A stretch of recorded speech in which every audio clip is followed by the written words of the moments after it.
Today's morning devotional. Recognizing God's ownership. The law of thy mouth is better unto me than thousands of gold and silver.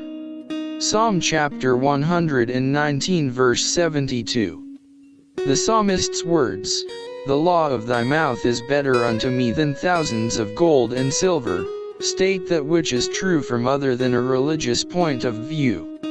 They state an absolute truth, and one that is recognized in the business world.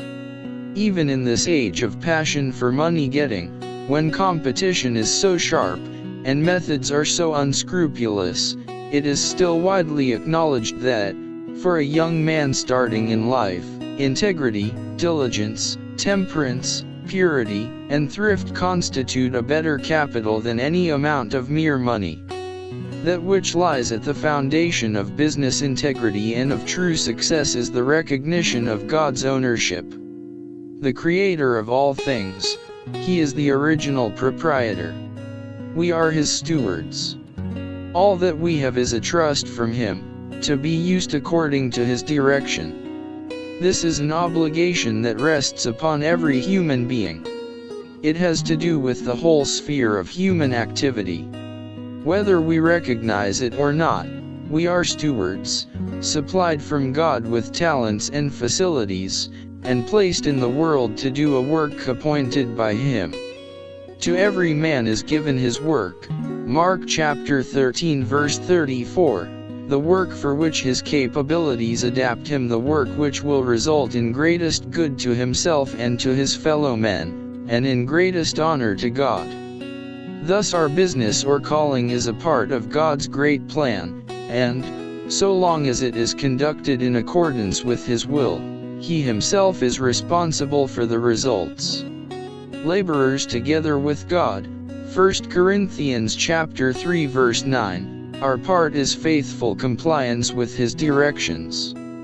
Thus there is no place for anxious care. Diligence, fidelity, caretaking, thrift, and discretion are called for. Every faculty is to be exercised to its highest capacity. But the dependence will be, not on the successful outcome of our efforts, but on the promise of God. The word that fed Israel in the desert, and sustained Elijah through the time of famine, has the same power today. Therefore take no thought, saying, "What shall we eat?" or, "What shall we drink?"